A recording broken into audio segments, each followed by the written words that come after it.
Wala pa kami 1 hour dito guys kasi malamig yung tubig. Doon ulit tayo dadaan? Ha?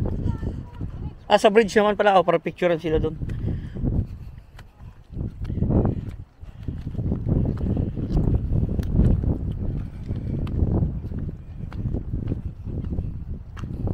Ngayon alam niyo na guys na maganda ang Boss Castle. Ayan.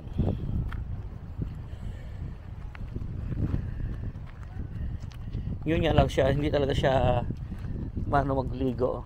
Sila lang, gusto lang nila pero hindi talaga siya yung sandy beach ba. Ano siya guys, marami siyang seaweed na madulas. Tsaka ano ng tahong, amoy-lamoy ng tahong. Kasi ano to guys, fishing village to. Tingnan nyo, daming ano. Ayun o. Oh. Diba?